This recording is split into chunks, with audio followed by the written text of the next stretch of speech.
평생 무주택자로 살려고 계획하시는 분은 없으실 겁니다.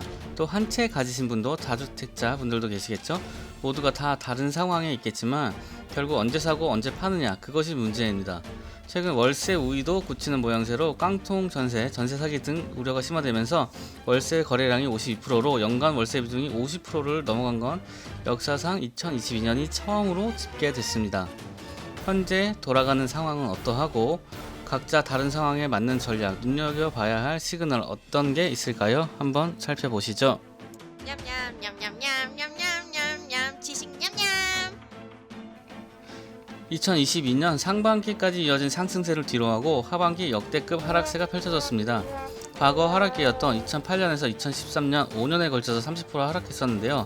공식적으로는 2022년 2분기 고점 형성 후 4에서 5% 하락세라고는 하지만 실거래 기준으로 보면 20%에서 30% 하락이 체감됩니다. 잠실주공, 음마, 개포 등이 30% 하락했고요. 동탄 등 호재로 급등했던 지역은 40% 하락한 단지도 나왔습니다. 풍선 효과로 상승했던 노도강도 20% 하락, 강남, 용산도 15%에서 20% 하락, 역전세가 등장하고 거래 절벽인 상황입니다. 서울 아파트 매매 거래량을 보면 11월 761건으로 역대 최저로 나타났죠. 미분양을 살펴보면 12월 말 기준 전국 미분양 아파트는 68,107가구로 집계됐습니다. 이는 한 달 만에 17.4% 물량이 증가한 것으로 1년 만에 4배 급증한 수준입니다. 그리고 이는 10년 내 최대 수준입니다. 이건 너무한 거 아니냐고. 통상 업계에서는 그간 미분양 6만 가구를 위험 마지노선으로 분류했으니 위기 최고조입니다. 이 같은 양상이 이어질 경우 주변 연간 산업까지 파장이 있을 수 있고 23년 입주 예정 35만, 분양 28만 가구 예정돼 있고요. 추후 물량도 어마어마해 보입니다. PIR도 역시 여전히 높아 보입니다. 서울은 15 이상으로 수도권 전체로 봐도 10 근처이고, 참고로 상승 초기였던 2016년 수도권은 6 근처였습니다. 아직도 수요자가 부담을 느끼는 가격대인 것은 확실해 보입니다. 시장 변수인 금리를 살펴보면 21년까지는 2%에서 3%로 주택자금 대출 받으신 분이 대다수일 텐데요. 23년 초 지금은 6% 근처가 대다수입니다. 이 말은 이자 100에서 150만원 내던 게 이제 300만원으로 늘었다는 뜻입니다. 23년 경제 성장률 1%대로 경기 침체가 확실시되고 있고, 기적의 역월세라는 말도 등장했습니다.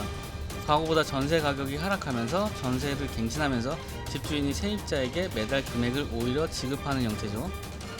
그러면 우리가 언젠가 집을 산다면 현실적으로 딱 바닥에서 살 수 있을까요? 마냥 기다리다가 다시 오르면 어쩌죠?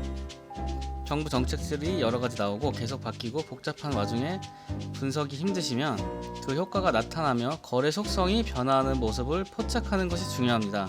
먼저 아파트 거래량 저점 구간 확인이 주요 지표 중 하나로 거래량이 반등하는 모습이 필요합니다. 다시 자금이 들어오고 도는 거죠, 돈이. 경매 시장도 중요합니다. 부동산 선행 지표라고도 보는 경매 지표도 하락세로 상승기에는 경매가율이 90% 이상 나옵니다. 10억짜리면 9억 이상에 사간다는 거로 현재는 70% 수준으로 하락했습니다. 그리고 전세 매매 가격 갭 움직임도 중요합니다. 2013년 매매가 1.4% 하락할 때 전세가 5.8% 상승하며 갭이 축소하는 모습이 나타났죠. 이처럼 갭이 축소하는 모습이 상승기에는 자주 나타나는데요. 현재는 동반 하락세이고 월세만 상승세로, 이는 금리 인상으로 조달 비용이 증가해서 금리가 추후 안정되고 심리가 회복되면 갭 축소하는 모습이 또 1차적으로 나타날 가능성이 큽니다. 또한 미분양 시장 증가세 둔화나 해소되는 모습을 확인하셔야 되겠고요. 미분양 증가세가 지속되면 하락세 장기화 가능성이 있으니 주의할 필요가 있어 보입니다. 그래서 이러한 것들을 잘 지켜보시다가 무주택자는 가격, 메리트는 금매 등을 지속적으로 체크하시는 게 좋을 것 같고요. 1주택자는 집은 투자처가 아니라 거주지라는 생각에 금리 등 잘 살펴보시며 대출 유지 가능성까지 보유하시기를 바라고요. 갈아타기는 상급지 이동 기회를 추구하며 선매도 후 매수 전략이 있겠습니다. 대세 하락이 최근 부동산 시장을 지배하는 분위기인 만큼 본격적인 시장 활성화까지는 시간이 더 걸릴 것으로 보이는 상황입니다. 현재 정책 스탠스는 떨어지는 칼날을 맨손으로 잡을 수는 없으니 장갑 정도는 쥐어주겠다라는 스탠스인데요. 또 추가적인 정책 변화나 이슈 있을 때 좋은 영상으로 찾아뵙겠습니다. 감사합니다. 냠냠냠냠냠냠냠냠 지식 냠냠.